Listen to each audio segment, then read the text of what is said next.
Hello everyone. तो अब हम डिस्कस करेंगे वेरिएबल्स क्या होते हैं पाइथन में और डेटा टाइप्स क्या होते हैं।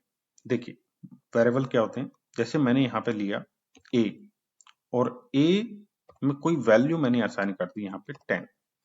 ठीक है, तो a क्या है हमारा वेरिएबल और इसकी वैल्यू क्या है 10। तो वेरिएबल्स क्या होते हैं, एक तरीके से आप समझ सकते हैं कंटेनर्स होते हैं। जैसे कि एक ग्लास में हम क्या रख सकते हैं, पानी रख सकते हैं, दूध रख सकते हैं और कुछ भी सामान रख सकते हैं और भी जूस रख सकते हैं। ठीक है, तो वो जो ग्लास है, ग्लास क्या है, एक वेरिएबल और उसकी वैल्यू क्या है, जो भी हमने उसके अंदर रखा है, चाहे दूध है चाहे जूस है। ठीक है, तो यहाँ पे ए क्या है, वेरिएबल है और इसकी वैल्यू क्या है 10। तो 10 को इसमें असाइन कर रहे हैं, इसमें रख रहे हैं। तो ये जो हम वैल्यू इसमें रखते हैं, ठीक है, इसको प्रिंट करा लेते हैं। तो ये प्रिंट कराया मैंने यहाँ पे, तो ये हमें 10 दे रहा है। तो ये वैल्यू जो जब हमने इसमें असाइन की रखी, तो ये मेमोरी एलोकेट करता है। एक मेमोरी हमारे सीपीयू में एक मेमोरी एलोकेट करता है यहाँ पे, और वो मेमोरी पे ये वैल्यू वहां पे स्टोर करा देता है और उसका रेफरेंस, उसका एड्रेस ए को दे देता है। और जब हम इसे प्रिंट करते हैं उस एड्रेस से ये वैल्यू फेच करके यहाँ पे प्रिंट कर देता है। तो अभी थोड़ा कॉम्प्लिकेटेड हो जाएगा, आप सिर्फ इतना समझिए कि ए एक वेरिएबल है और उसकी वैल्यू है 10 जो उसमें हमने रखी है, उसे असाइन की है। ठीक है, इसी तरह से हम ए के अंदर जैसे हमने 10 रखा, तो बी के अंदर हम कोई स्ट्रिंग रख लेते हैं। स्ट्रिंग मैंने किया है यहाँ पे टेक। ठीक है, तो ये हो गया स्ट्रिंग। स्ट्रिंग भी रख लेते हैं इस तरह से। ठीक है, तो इसके लिए हमें देखिए सिंगल कोट लिया है मैंने, डबल कोट्स भी ले सकते हैं, इस तरह से रख सकते हैं। हम इसको इस तरह से नहीं रख सकते हैं। इस तरह से क्यों नहीं रख सकते, फिर पाइथन समझेगा नहीं इसको। ठीक है, मैं यहाँ पे आपको करता हूँ, जैसे मैंने सिंगल कोट हटा दिया, तो tag is not defined. Tag is, इसको एक वेरिएबल की तरह से ही ले रहा है ये। फिर देख रहे हो, इसको कहेगा टैग इज नॉट डिफाइंड, एक वेरिएबल। ठीक, आप देखिए 20 दे दिया इसने कि एक टैग एक वेरिएबल है, उसके अंदर हमने 20 वैल्यू रखी और वो जो 20 वैल्यू है बी में असाइन कर दी। तो बी वेरिएबल यहाँ पे प्रिंट किया तो उसकी वैल्यू 20 होगी। ठीक है, तो अगर हम इस तरह से लेंगे तो ये इसे ट्रीट करेगा एज ए वेरिएबल। तो हमें इसे स्ट्रिंग बनाने के लिए यहाँ पे ऐसे रखना होगा। फिर हम किस तरह से स्टोर कर सकते हैं value, C true. True false होते हैं हमारे बुलियन वैल्यू रखने के लिए भी। कोई कंडीशन हमारी, मान लीजिए कि हमारे चैनल का नाम टेक मेंटर है, तो रिटर्न करे ट्रू। नहीं है, टेक मेंटर नहीं है, तो वो फॉल्स। तो ट्रू फॉल्स बुलियन वैल्यू को करने के लिए हम क्या लेते हैं, यहाँ पे बुलियन ट्रू फॉल्स लेते हैं। ठीक है, ये देखिए ट्रू फॉल्स 10 टैग ट्रू। इसके अलावा एक होता है नन। नन मतलब कुछ भी नहीं। ठीक है, NONE नन, ये आ गया। ठीक है, प्रिंट डी, प्रिंट डी, देखिए नन। तो आप यहाँ पे देख रहे होंगे मैंने वेरिएबल्स बनाए। वेरिएबल्स तो ऐसे ABCD बना दी, लेकिन इनके अंदर जो वैल्यू स्टोर की वो डिफरेंट डिफरेंट वैल्यू की स्टोर। अब हमें पता करना है कि इनका जो वैल्यू है, ठीक है, किस टाइप का मेरा डेटा टाइप है, वेरिएबल है। तो उसके लिए हमारे पास एक फंक्शन होता है, जैसे प्रिंट। प्रिंट के अंदर हमने टाइप, ये डेटा टाइप पता करता है कि इसके अंदर किस तरह की वैल्यू है। अब ए के अंदर किस तरह की वैल्यू है ये हमें बताएगा। देखिए यहाँ पे बताए इंटीजर टाइप की वैल्यू है के अंदर, इंट, क्लास इंट। तो क्लास इंट क्या मतलब है, इंट जो है ऑब्जेक्ट है क्लास का। ठीक है, ये आपको कुछ समझ में नहीं आएगा, लेकिन अगर आपने पहले कोई प्रोग्रामिंग लैंग्वेज पढ़ी हुई है तो उसमें ये क्या है, इंट ऑब्जेक्ट है। तो आप इसे समझ सकते हैं जावा स्क्रिप्ट के अंदर, हर, जावा स्क्रिप्ट नहीं, हाँ जावा स्क्रिप्ट के अंदर भी और पाइथन के अंदर भी, दोनों के बीच जो हर कुछ, हर वेरिएबल, हर कुछ एक ऑब्जेक्ट होता है। आप यहाँ पे देख सकते हैं इंट और क्लास। इंटीजर एक ऑब्जेक्ट है क्लास का, तो ये जो ए है हमारा इंटीजर टाइप का वैल्यू होल्ड करता है यहाँ पे। ठीक है, इस तरह टाइप से हमें पता चल जाएगा कि किस तरह का वेरिएबल है, उसका डेटा टाइप किस तरह का है। ठीक है, तो अब हम डेटा टाइप इस तरह से तो हम वेरिएबल बनाते हैं। वेरिएबल में वैल्यू स्ट्रिंग, न्यूमेरिक, इंटीजर और बुलियन और नन, इस तरह से हम वैल्यू असाइन करते हैं। डेटा टाइप हम इस तरह से चेक करते हैं। तो डेटा टाइप कितने तरह के होते हैं हम उसे देख लेते हैं। तो देखिए यहाँ पे जो वैल्यू थी हमारी, एक तो ये इंटीजर आ गई यहाँ पे, ठीक है। इंटीजर के अलावा फ्लोट भी हम रख सकते हैं इसमें। फ्लोट क्या होती है, जैसे 10.5 मैंने प्रिंट किया, देखिए 10.5 आ गई यहाँ पे। अब फ्लोट इंटीजर नंबर में यहाँ पे इंटीजर फ्लोट आ गया। एक और हम यहाँ पे रख सकते हैं कॉम्प्लेक्स नंबर भी इसमें रख सकते हैं। अब ये कॉम्प्लेक्स क्या होते हैं, कॉम्प्लेक्स नंबर क्या होते हैं, अगर आपने मैथमेटिक्स पढ़ा है तो इस यहाँ पे देखिए 1+2j इस तरह की फॉर्म में हम नंबर होल्ड करते थे इमेजिनरी।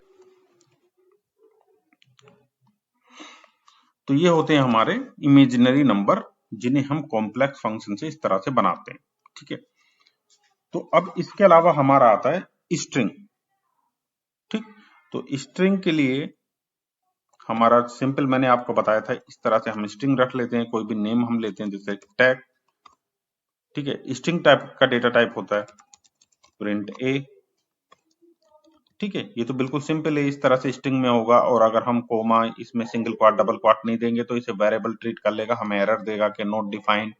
और अगर हमारा स्पेस है इसके अंदर, जैसे कि इस तरह से टेक मेंटर, तो फिर वेरिएबल भी ट्रीट नहीं करेगा, सीधी एरर देगा। ठीक है। फिर उसके बाद मैंने ट्रू दिखाया था, ट्रू और फॉल्स। ये बुलियन टाइप का डेटा टाइप होता है, ट्रू या फॉल्स दिखाए हम यहाँ पे। ठीक है। और देखिए इसमें एफ या टी पहले कैपिटल होगा, ट्रू फॉल्स बुलियन टाइप का। जैसे हम इफ एल्स यूज करते हैं कंडीशन बेस्ड, जैसे मैंने आपको बताया, हम कंपैरिजन करते हैं किसी चीज को, जैसे कि हमारा चैनल का नेम क्या है, टेक मेंटर, अगर उससे मैच करेगा तो ट्रू रिटर्न करेगा, मैच नहीं करा तो फॉल्स रिटर्न करेगा। इस तरह से बुलियन। फिर इसमें डेटा टाइप होते हैं sequential data type. Sequential data type में होते हैं जैसे कि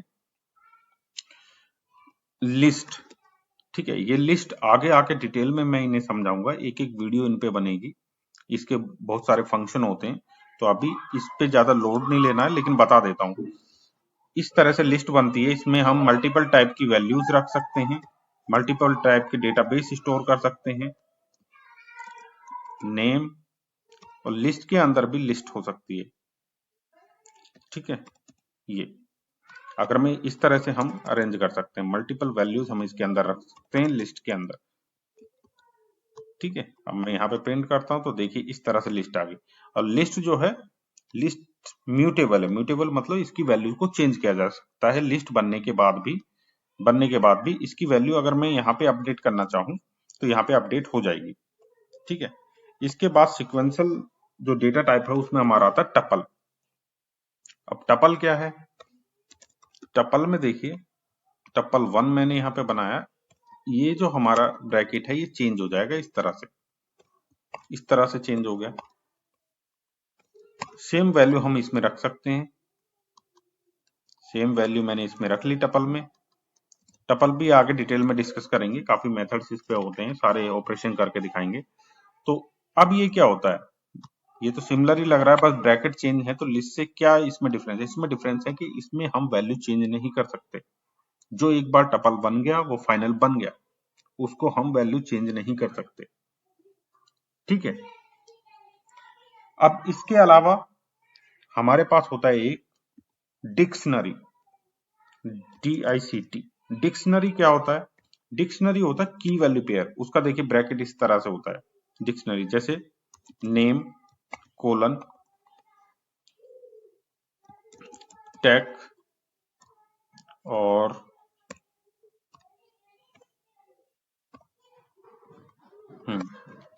फिर एज 20, ये होगा डिक्शनरी। की हो गई ये, और की वैल्यू हो गई यहाँ पे। तो की वैल्यू पेयर में अगर हम डेटा रखना चाहते हैं तो वो डिक्शनरी होगी। डिक्शनरी एक डेटा टाइप होता है, ये भी डिटेल में मैं इसको बताऊंगा।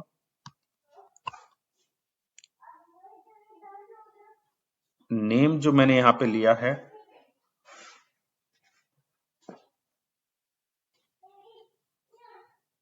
डिस्ट 1 एज,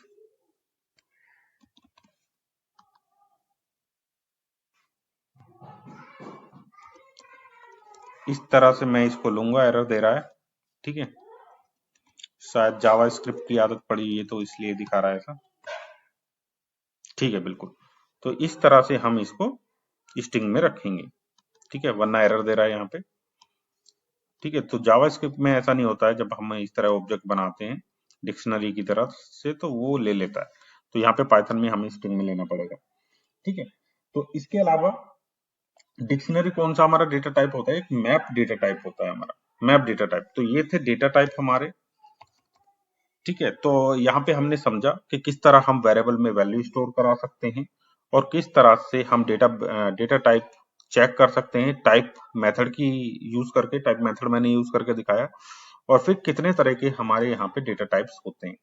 ठीक है, तो मैंने जैसे आपको दिखाया था यहाँ पे, तो और आपको बताया था कि हर हर चीज जो इसके अंदर होती है एक ऑब्जेक्ट होती है।